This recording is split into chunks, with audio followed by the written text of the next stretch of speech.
I'll start with one aspect that you very often touch upon in your writing. You quite often write about your career journey from your humble roots as a child of an immigrant family. Can you share more about your journey and what were some of the obstacles you had to overcome along the way? Yeah, it's so interesting.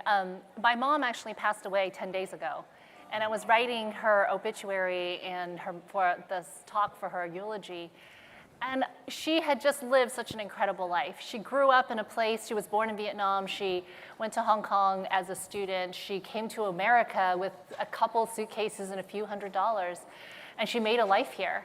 And as her life was wrapping up, she was in hospice, she had cancer for a long time, she said, I lived the American dream. And for her, living the American dream was being able to achieve everything that she'd been able to achieve, but through her children.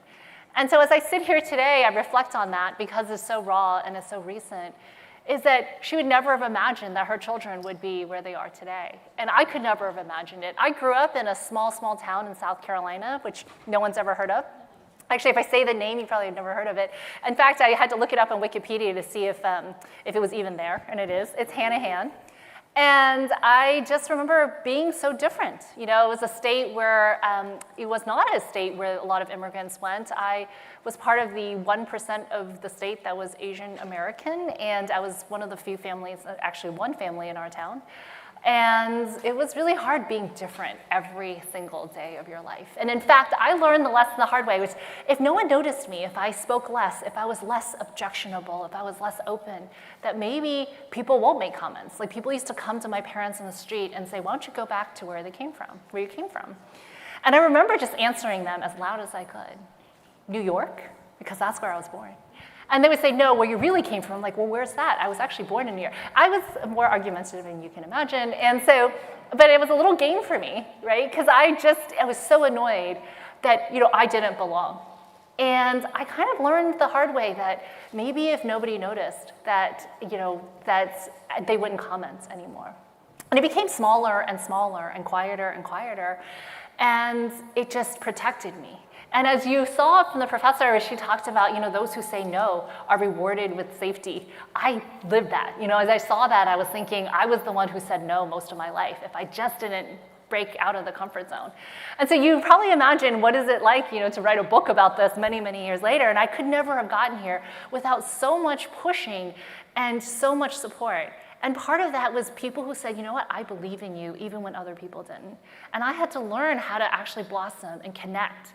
And I had to take this thing of building up these walls and protecting myself and actually breaking them down and actually connecting and building community and building allies. And that was the journey from being a small immigrant child that really felt like I never belonged anywhere to finding community and finding a place in Silicon Valley.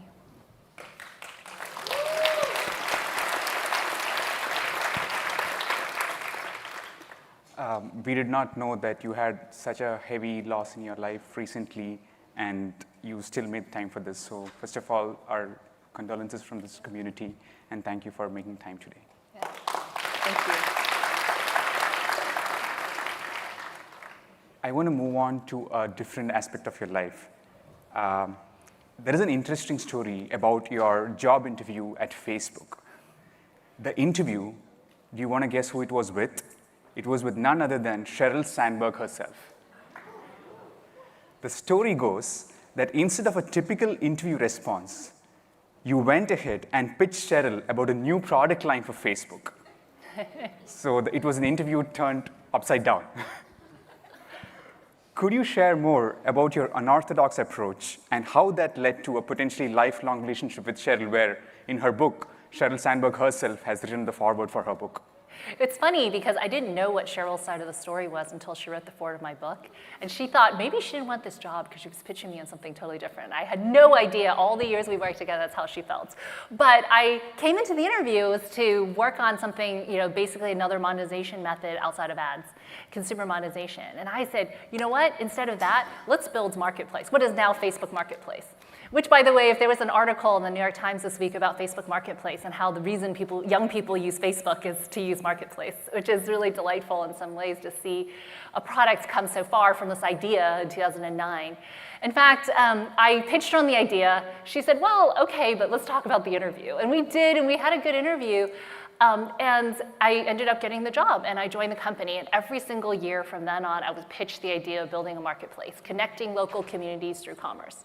And I believed in it so much that I had many, many jobs. Every job they gave me, I did. So they were like, build this alternative method of monetization. I built Facebook credits, which at the time we went public was about 15% of the company's revenues. When we ran into issues our first year at Facebook, and we had trouble with mobile monetization once we went public, I worked on ads, and I built the first direct response ads product. I built an ad network. And every year still, I came back and I ran the payments team again, and I was doing two jobs actually. And I said, but someday we're gonna build Marketplace. And many years passed, actually, 2009 to 2015, before I even got a chance to have a small team start working on it. And even beyond that, it took another, and we joke it was a 4-year overnight success, because even then, it took 3 or 4 years for it to really blossom and become what you see today, which is a product used by over 1 billion people a month on Facebook. And I built it because I had this passion, and I knew when I talked to Cheryl, if there was less waste in the world, if we just connected with each other through commerce and community, we could build local communities much stronger than they've ever been. How many of you actually know your neighbors? How many of you? How often are we connecting with our neighbors? But yet, if we can build community, I have met so many amazing people buying and selling in our community, giving away things on Buy Nothing groups. And I knew that someday this would come to fruition, even if I was not the one who was going to build it. And so, it's probably unorthodox to choose to do that and to spend your entire career doing a different job at pitching, doing something else. But I think what I learned from that lesson is, for a long time I was wondering, maybe I'm wrong.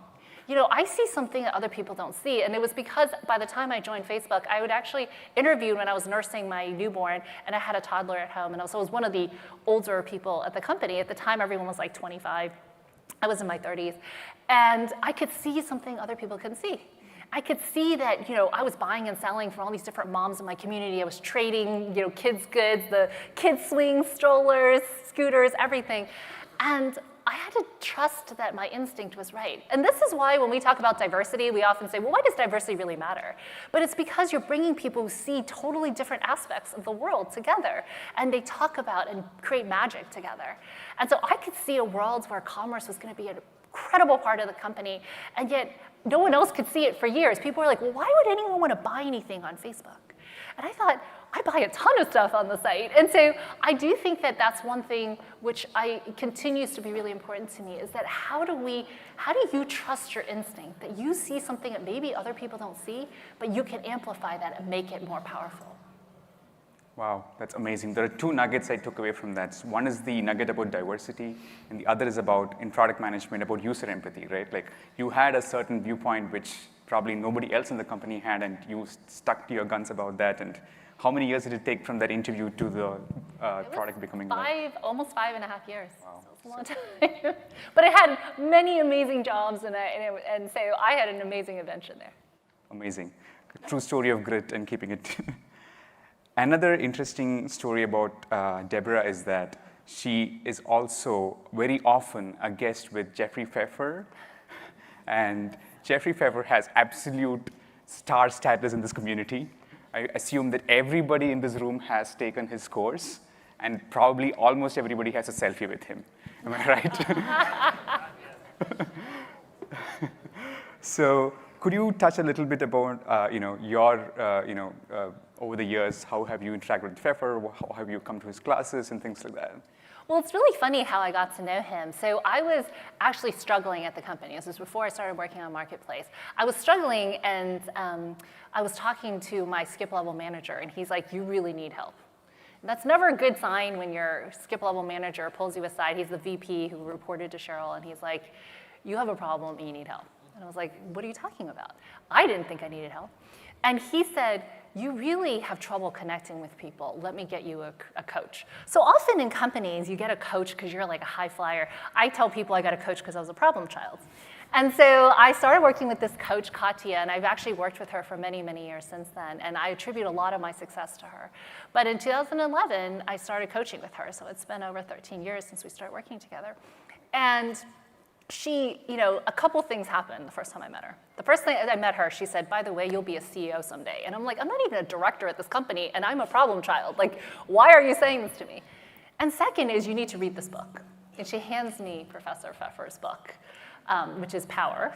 If those of you who haven't read it, there's many editions, and now there's the 7 Rules of Power. And so I read the book, and I thought, this is the craziest book I have ever read. It is so over the top. It's like how to play power games with people, how to play mind games with people. This is nuts. And then I read it again, and this time with an eye towards understanding what he was really getting at. That this is not a book, a guide to be a jerk to everybody around you so you can win. It was actually a guide to say, hey, there's a chess game being played around you, and you can ignore it at your own peril. So I thought long and hard about it, and then I actually started giving this book to other people. And a couple years later, Katya was one of the coaches that worked with Professor Pfeffer's class on Paths to Power. And she said, they're having an alumni panel, would you like to join? And I thought, I'm kind of nobody, but sure, why not? So I wanted to see, so I go, and of course it's like these super successful people and me, who's like running a team of, I don't know, like 10, 20 people. And I had built some really cool stuff. By that point, I had built a couple really successful products. I told you the first one, which was like 15% of the company's revenues. I built the next ad product, which was another 15% of the company's revenues at various times.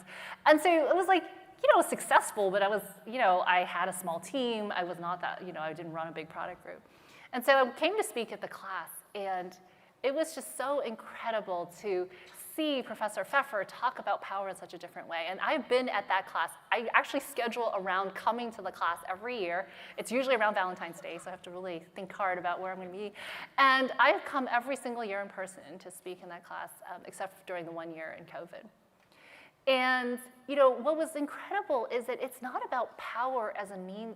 When we talk about power, and I actually wrote this book because of Professor Pfeffer's class, which is, first, I get asked every year from the women in the class, well, what if we did the stuff in the book? I'm like, don't do that.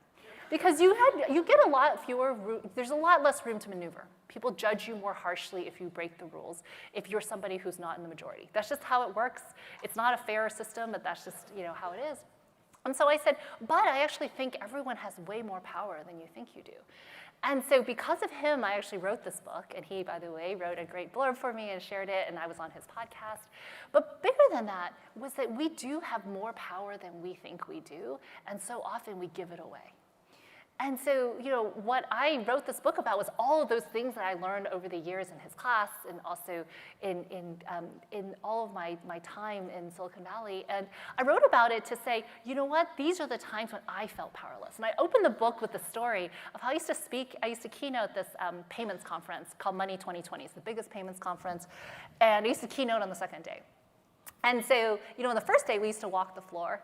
And we walked the floor, and I usually did it with my head of partnerships. So I think I brought 3 different head of partnerships over the years, and there were 3 very tall white men who were very successful. And we would walk up to people, we would meet them, and it's like, the head of all these different banks, all these different partners, and they would start talking to the 2 of us. And then slowly they'd edge me out until I was standing on the sidelines, and the 2 of them were talking to each other, and I was standing like an awkward third, right? And I remember telling that story to the women in product in New York, and we were like, and I said, I never did anything because I didn't want to make it awkward. And they were like, yeah, it happens to us all the time. They talk to the guy who reports to me. I never want to say anything. No one wants to make it awkward. And we're like, we should make it awkward. Just to remind people not to be rude to them, but to remind them that we exist. Yes, if you go to ChatGPT and you ask for a picture of a CEO, it's going to go with the averages, right? It's mostly likely to be male. It's mostly someone older. And I have no judgment about that because that's the majority. If you actually you average everything, that's what happens. But then you have to remind that just because it's not the most common thing doesn't mean it never happens. And to remind people that, and so the joke I have with my team, by the way, and I've gone to hundreds of teams dinners at this point. Listen, all the teams I've ever run, I've never gotten a check once. They always give it to the most distinguished-looking gentleman. And my CFO, who is a very distinguished-looking gentleman, always says, does it bother you? And I said, no, absolutely not, because they're playing the odds, right? You are likely the person who is paying for lunch. And, and it never, and I said, but I also know that there are times when it's important to point out. To say, hey, there was like the time in the book I talked about where this guy was trying to sell us his company. My head of product was sitting there, and he gave a 20-minute presentation directly to the head of product, and I was sitting on the other side. And finally, he says, she decides whether we buy your company or not. And that guy was so horrified. He started staring, and I felt so bad because I was like, at this point, I'd gone on for so long. I had let it go for so long that I was embarrassed to say anything. But the point is, it is a reminder that, look, we all have this unconscious bias, including myself. And it's something that I purposely, consciously try to prevent. But at the same time, if we all, you let things slide when it doesn't matter, but sometimes you have to remind people that, yeah, it's not the person you think who's in charge. And that's okay, but then it's a reminder that we can also look for leaders who don't look like the norm too. Wow.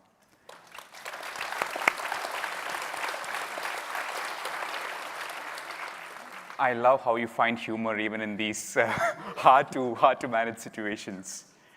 You touched upon how Pfeffer himself was inspiration to write the book. And her book, if I'm sure a lot of you have seen or probably even have this, her book is named Take Back Your Power. May I ask a mischievous question on that? Where was the power lost?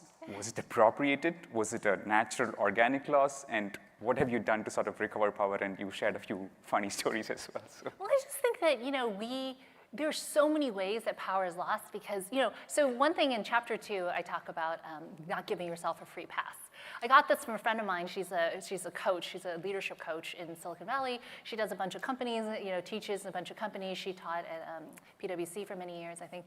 And she said to me, we allow ourselves a free pass. And I said, what do you mean? And she said, I call it unintentional, ridiculous strategies. Right? An unintentional, ridiculous strategy is like, I'm going to join this meeting, but I'm going to sit in the back and not say anything so no one notices I'm here. Like, no one walks into a meeting and goes, yeah, that's what I'm going to do. Or I'm going to give this presentation, but I'm not going to put as much time into it as I could. Or I'm just going to, answer questions that they're directed to me, even if I have a better idea than what's on the table. Now, that is a crazy strategy, but how many times do we walk away having allowed ourselves to do that? And she said, what if we just said to ourselves, no more free riding? Right? No more backbenching.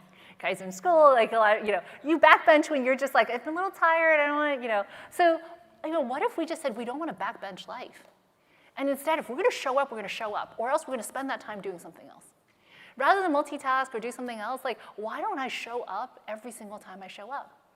And I just think it's so powerful that is a power loss. Yes, do some people have more power than others? Absolutely. But what about every chance that you don't take? And I think it's true. One of the things that I also write about in one of the chapters around where power is lost is I see this happen with a lot of people where you are very unforgiving of yourself.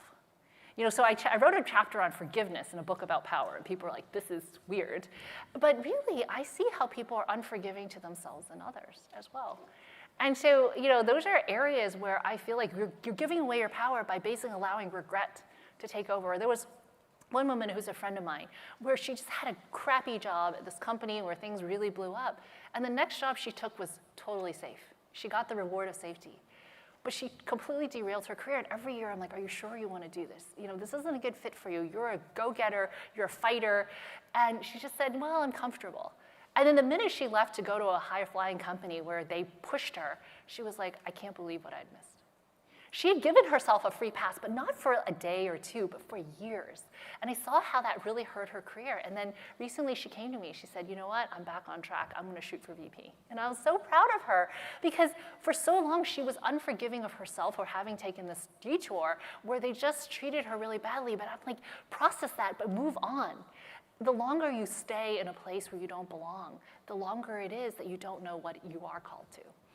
And so I do think that there's so often that we allow this kind of ambiguity in our lives to take over. So there's one thing I tell people is how to actually ask for a promotion. So I write a newsletter. It's a Substack, debliu.substack. But one of the things I talk about is how to get a promotion. And so rather than say, well, hey, Nandu, are you going to give me a promotion? Because suddenly he's on the other side of me, right? I just put him on the spot. He's like, whoa, I don't know, when's the promotion cycle? I don't know if she's ready. And so instead, what if I said, hey, Nandu, what is the distance between me and the next level, and what are the skills I need to demonstrate or gather to get there? Suddenly we're on the same side. And so rather than handing the power to him to say yes or no, now I made us partners. Well, so I told the story once, and this woman came up to me after one of my book talks, and she said, I went to my manager, and I said exactly what you did. You asked me to. And he told me, not only am I not going to promote you, you will never get promoted as long as I'm your manager. And she said, I was devastated. And I said, actually, you should be delighted. Because he gave you the gift of clarity. How long were you going to work for a guy who doesn't support you? Your manager is basically holding you back, and he never told you the answer. And she said, I never looked at it that way. And I said, either lateral to another team, find a manager who supports you, or go to another company, because as long as you're working under him, he will not have your back. And you are in this strategic ambiguity where it's safe to be there. And she's like, you're right. I'm going to start looking immediately.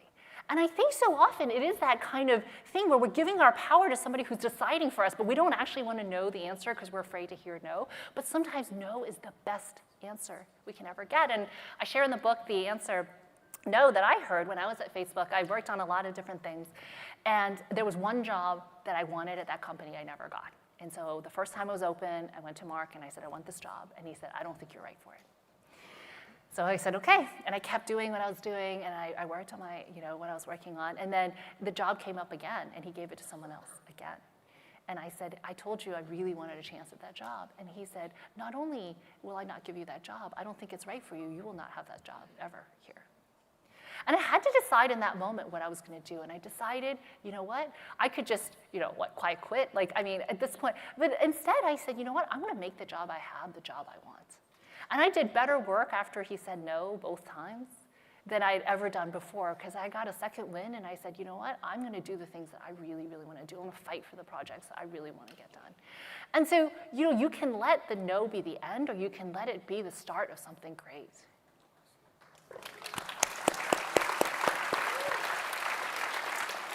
So many powerful stories in there, the clarity of a no and things like that. When you're on stage today, in your writings, you talk about how you were an introvert and you actually built up all this as if you were learning a new language. None of that comes through, right? Your presence on stage, your confidence is amazing. So can you talk about a little bit about how you treat learning about power and things as if you were learning a new language? Well, I think so often, I hear this thing where, people say, well, I could take your advice, but I'm an introvert. And then they end the sentence as if that's the answer. And I said, yeah, so am I. And they seemed really surprised. And I said, I grew up in a place where speaking up and standing out was actually a bad thing. And I learned to be quiet. And I was already naturally introverted. And so on top of that, I came from a society where my parents are like, just ignore people and just don't stand out, and nobody will object. And I learned that lesson the hard way. And so I get into consulting. And so the analysis wasn't hard. I had an engineering degree from Duke. I could do the analysis. I could do the slides and all that. But then I didn't get the top. I never got the top bonus. And I asked them why. And they're like, you're kind of bad at the client part of the client service thing. And I was like, what do you mean? And they're like, you don't know how to connect with the clients. You don't know how to actually build rapport. We're here to actually connect with the clients. And I'm like, yeah, but I'm doing the work. And that's when I realized that it's not like engineering school where you turn in the perfect problem set, you take the test, and then you get an A. It is so different in the workplace. Right? In the workplace, it is about influence. It's about connections. It's about relationships, things that I was really bad at. And so I got into Stanford. And I went to the GSB, and of course, class participation is 30 to 50% of your grade. And I was like, I'm screwed, because I said nothing in 4 years at Duke. And so I thought, what am I going to do? And I realized that this was a skill like any other. If I did not want to flunk out of Stanford, I was going to figure this out. So I actually had little tally marks, how many times I spoke in this class. And eventually I graded how much I spoke. Look, you got to learn somehow, right? Training wheels. And so I slowly, and I felt more comfortable. I started debating with people. But I had to really come out of my own shell. And I remember taking organizational behavior. And they said, what is the one thing you're going to do differently as a result of this class? And I remember writing on the final question of this essay test, which was, I'm going to be an extrovert at work. And part of that was I realized that by being an introvert, it kept me safe. But it was actually forcing other people. And that doesn't mean that being an introvert is a bad thing. It's just that I needed to reach out and connect. And by the way, I was really terrible at it, because many years later, I was still getting the problem child thing where I was getting feedback. I wasn't connecting with people. So this is an evolution, not a revolution for me. But I usually think that one of the things that I really struggled with was I was so different that I took touchy-feely. And so if those of you who haven't if you've taken touchy-feely, you spend like 5 hours a week in a group of people telling you that they feel weird about you because of something. And in one of the sessions, you had to touch somebody who you had some feedback for. And almost everyone touched me, and they're like, you are completely hard to get to know. You have no emotions. You don't cry when you talk. And I was just like, what? And they said, you smile in this really creepy way. And I was like, okay, like, it was way more feedback than you need at that point in your life. But actually, it taught me something, which was people trust genuine emotion. They trust vulnerability. And I was just like, I had built up to be invulnerable. Like, I taught myself, nothing anyone's going to say is going to touch me or hurt me. It doesn't matter. And I protected myself because I knew what people said about me. People said things to my parents, to us. They like broke our windows and they egged our house and things like that. And I realized that I just protected myself by building this huge, thick wall around me. And brick by brick, I had to learn how to take those down.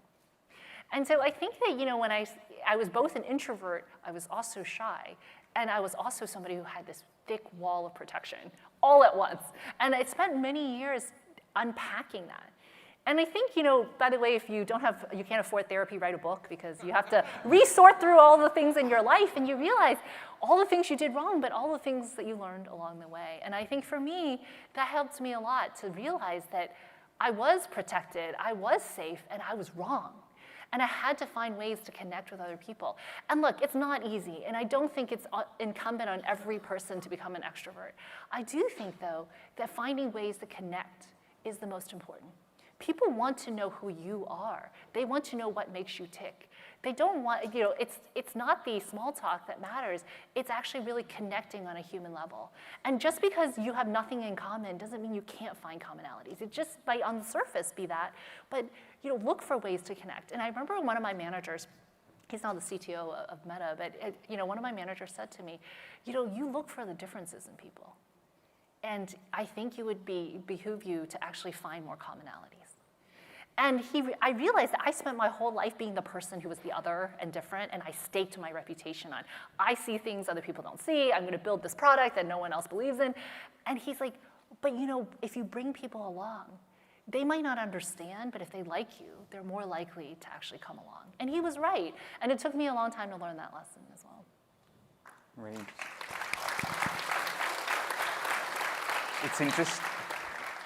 It's interesting that you talked about 5 hours of touchy-feely. This group has had about almost 2 hours of touchy-feely today morning. With Dr. Carol Robbins, she had the opening session today. That's amazing. So I think everybody's in that sort of touchy-feely vibe, so thank you for touching on that again. This is the only place I can do a talk where people understand when I say touchy-feely, and they're like, what are you talking about? You also touched upon, your journey at Stanford. Is there like another interesting story? You're right on campus. Is there any funny story you want to share about your life here at Stanford? Well, I'll say this. For those of you who are students, and those of you who are graduates or alumni, I came back for my 20th reunion, so I'm old, but came back for my 20th reunion a couple years ago, and we did a panel, and we talked about what it was that we got out of our experience here.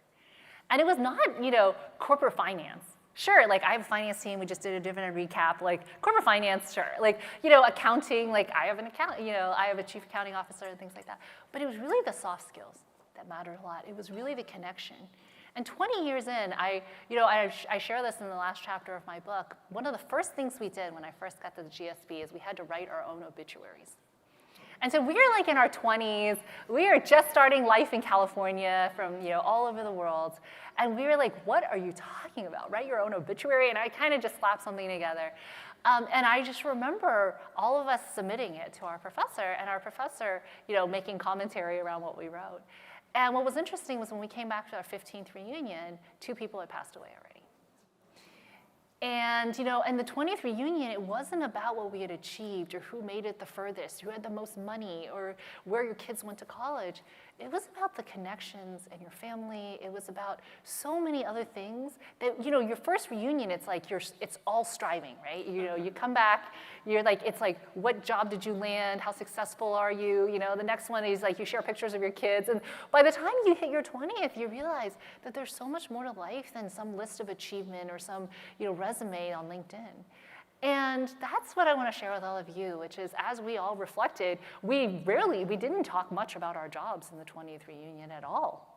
In fact, we talked about our families, we talked about where we were, we talked about so many other things that were so much more important than some list of accomplishments. And yes, we had some really accomplished people in our class, but what you reflect on is the connection and the friendships that you had and the families that you have and what you've accomplished there. So much more than some list of accomplishments.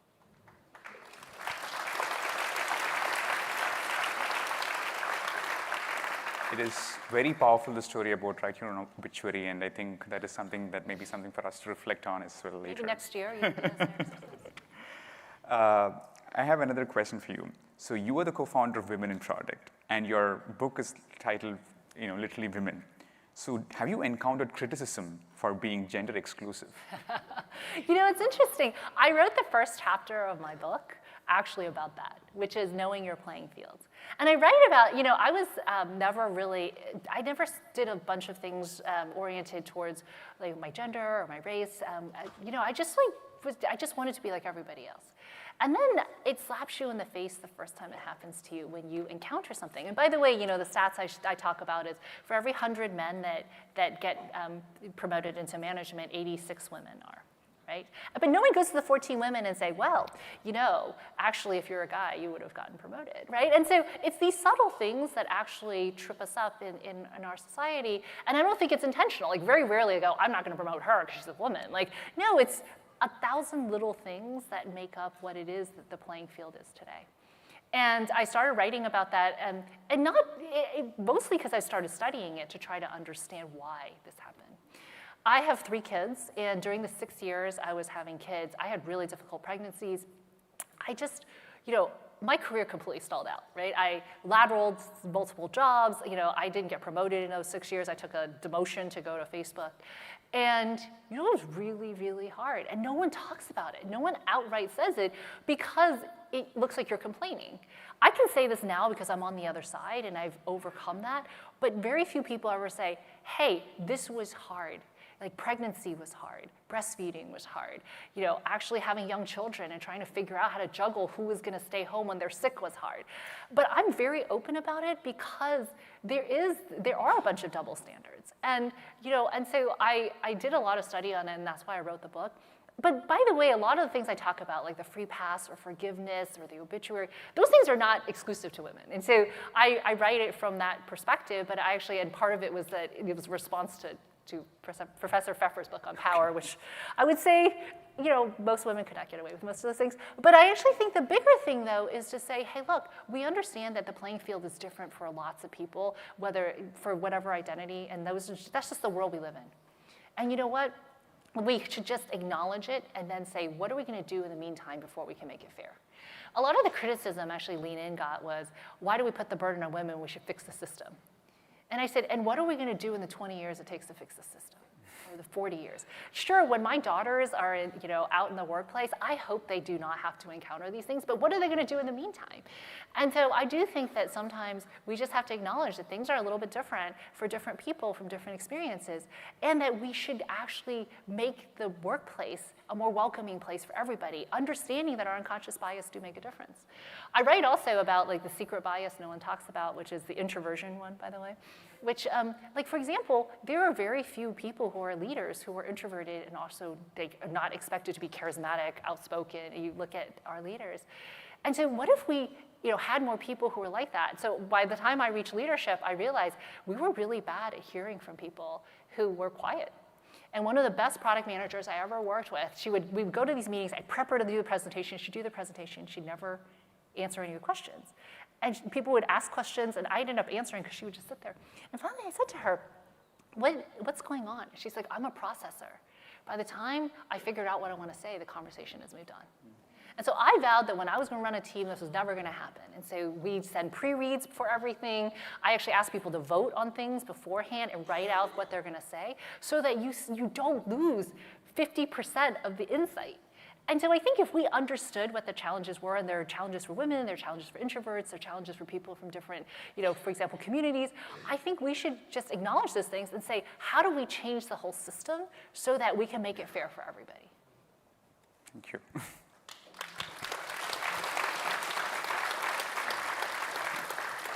Thank you for so many nuggets. We'll close with one last question. As you're well aware, the motto of Stanford GSB is change lives, change organizations, and change the world. Me2We is a 3-day conference, and each day represents one part of the change. Yep. Today is about change organizations. Is there an example or a story, a quick one, you could share about how you went about changing organizations? I think, organizations are living beings, just like, not in the way that Mitt Romney said, like corporations are people too, but I actually believe organizations have a living history. And all the people who have left their imprint on it live on in various ways. The cultures are actually created by every individual that's been a part of an organization. And so evolving an organization is really important too. I shared a little bit about one of the things that, for example, Ancestry has been a company for 40 years, and it has such an incredible history. It's done so many amazing things. But changing the culture was more, how do we actually bring more voices to the table? Part of it is headquartered in Utah. It pulled from people locally. One of the things we did, for example, is we allow people to be hybrid or hire people from anywhere, great people from anywhere in the United States. That has brought in a whole new infusion of talent that we could never have achieved just having local people on the table. And so I think as we change organizations, what are the things that you're trying to address?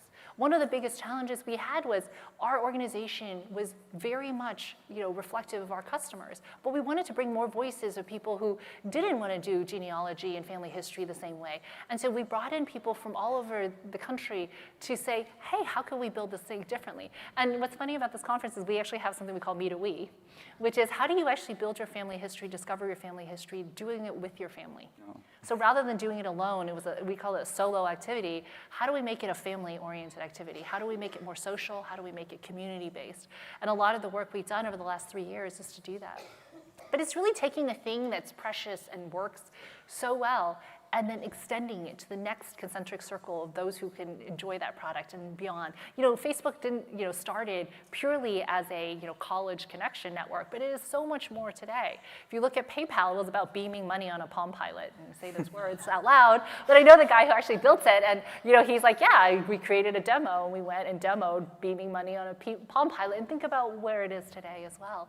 And so I think that organizations can evolve, but only if it has the energy to infuse new ideas and to evolve, just like the more you grow, an organization can also grow as well. And that learning mindset as an organization is what I hope that each organization can do, which is how do we take the best of what we have, but infuse it with new stock to actually bring in so that we're getting stronger and stronger and learn lessons from everybody. Thank you so much.